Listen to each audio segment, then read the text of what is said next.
Good morning students. आज हम लोग साइंस की वर्कशीट लेकर आए हैं क्लास 9th की। वर्कशीट नंबर 23 है, डेट 4 सितंबर है। आज का टॉपिक फिर से फंडामेंटल यूनिट ऑफ लाइफ है। फंडामेंटल यूनिट ऑफ लाइफ से रिलेटेड आई थिंक 2 से 3 वीडियोस आ चुकी हैं ऑलरेडी, 3 आ गई हैं आई गेस। नहीं देखी हैं तो डिस्क्रिप्शन बॉक्स में देख लेना, ढंग से समझ आ जाएगा तीनों वीडियोस का रिलेशन इस वीडियो के साथ।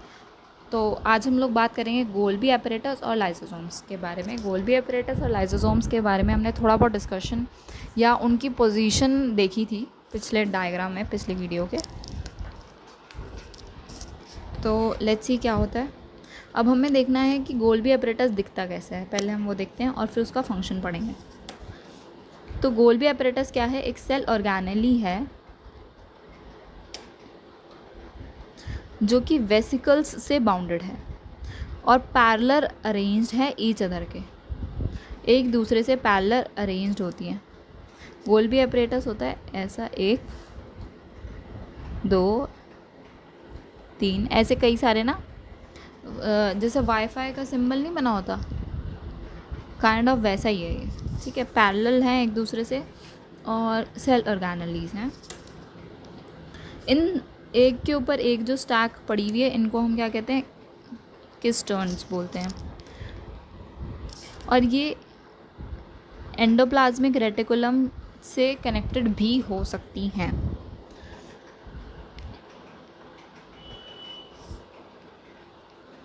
तो जो एंडोप्लाज्मिक रेटिकुलम है, ये अपना मटेरियल सिंथेसाइज करके गोल्गी बॉडी में भेजता है, जहाँ पर ये मटेरियल जो कि प्रोटीन और लिपिड्स भेजता था वो स्टोर किए जाते हैं, मॉडिफाइड किए जाते हैं, पैक किए जाते हैं और डिस्पैच किए जाते हैं।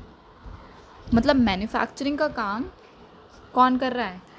ईआर कर रहा है। और मैन्युफैक्चरिंग करके वो कहाँ भेज रहा है? गोल्गी बॉडीज़ में भेज रहा है, जहाँ पर वो एज अ प्रोडक्शन हो रही है, उसकी पैकिंग हो रही है, पैकेजिंग हो रही है।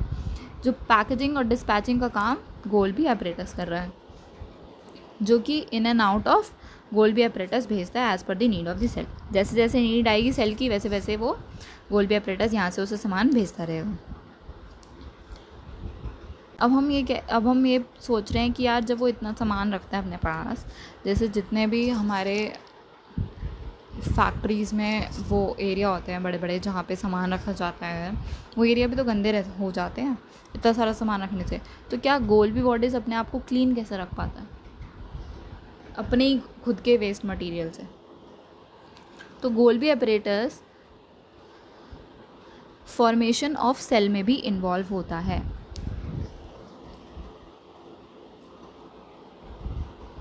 ठीक है, वो स्टोरिंग पैकेजिंग का तो काम है ही, और फॉर्मेशन ऑफ सेल में भी काम करता है, जहाँ पर उसे लाइसोसोम्स के नाम से पुकारा जाता है। काम वही है, ऑर्गेनेलीज मतलब स्ट्रक्चर वही है, लेकिन काम अलग है। तो लाइसोसोम्स के पास क्या होता है? पावरफुल डाइजेस्टिव एंजाइम्स होते हैं जो कि रफ एंडोप्लाज्मिक रेटिकुलम से बने होते हैं। और लाइसोसोम्स क्या है? गोल्गी एपरेटस में पैकेज्ड होता है। तो वो एंजाइम्स क्या करते हैं? वो इतने कैपेबल होते हैं कि वो सारा ऑर्गेनिक मटेरियल डाइजेस्ट कर सकते हैं। तो lysosomes are responsible for waste disposal system. Lysosomes क्या काम करता है? सारा वेस्ट डिस्पोजल सिस्टम डाइजेस्ट कर जाता है। और कोई फॉरेन मटेरियल अगर आता है सेल के अंदर तो वो भी वो डाइजेस्ट कर जाते हैं, या सेल के बाहर, सेल ऑर्गेनेल्स के बाहर निकाल जाते हैं और उनको क्लीन रखते हैं। तो क्लीनिंग का काम किसका है? लाइसोसोम्स का है। पैकेजिंग का काम किसका है? गोल्गी बॉडीज़ का है।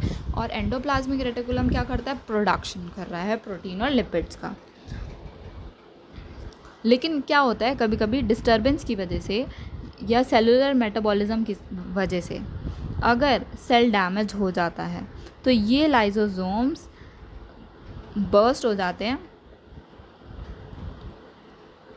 मतलब ये लाइसोसोम्स फट जाते हैं और इसके डाइजेस्टिव एंजाइम्स बाहर निकलकर पूरा का पूरा सेल खा जाते हैं। इसलिए इनको सुसाइडल बैग्स भी बोला जाता है।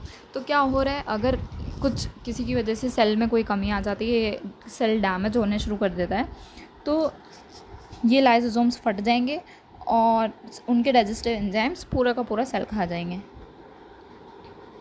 कि हमारी बॉडी को कोई नुकसान न पहुँचे, इसलिए सुसाइडल बैग्स बोला जाता है क्योंकि ये सेल को भी खा सकता है। ठीक है, अब यहाँ पे दोनों को अलग अलग तरीके से लिख दिया है। गोल्गी अपरेटस स्टोरेज, मॉडिफिकेशन और पैकेजिंग का काम मिला हुआ है इसे। ठीक है, ये सिंपल शुगर को कॉम्प्लेक्स शुगर में कन्वर्ट करता है और लाइसोसोम्स की फॉर्मेशन में भी काम करता है। लाइसोसोम्स क्या करते हैं, सेल को क्लीन रखते हैं, डाइजेस्टिव एंजाइम्स इनमें प्रेजेंट होता है और इनको सुसाइडल बैग्स भी कहा जाता है। इंपॉर्टेंस ऑफ गोल्गी अपरेटस किस लिए है, क्योंकि ये जब भी ज़रूरत पड़ती है, सेल को किसी भी चीज़ की ज़रूरत पड़ती है तो ये सप्लाई का काम करता है। Describe the structure of Golgi bodies. Golgi bodies का स्ट्रक्चर यहाँ पे अगर आप वर्ड्स में लिखना चाहते हो तो यहाँ पर लिखा हुआ है कि एक नेटवर्क है मेम्ब्रेन का, वेसिकल से बाउंडेड है, arranged parallel in each other in stacks. ठीक है, स्टैक्स की तरीके से एक नेटवर्क है मेम्ब्रेन का जो वेसिकल्स की तरह बाउंडेड है। लाइसोसोम्स को सुसाइडल बैग्स क्यों कहते हैं, क्योंकि ये बर्स्ट हो जाते हैं, डाइजेस्टिव एंजाइम्स इनके बाहर निकलकर पूरा का पूरा सेल खा जाते हैं। एंजाइम्स कहाँ प्रेजेंट होते हैं लाइसोसोम्स के, where is the enzyme present in lysosome get prepared.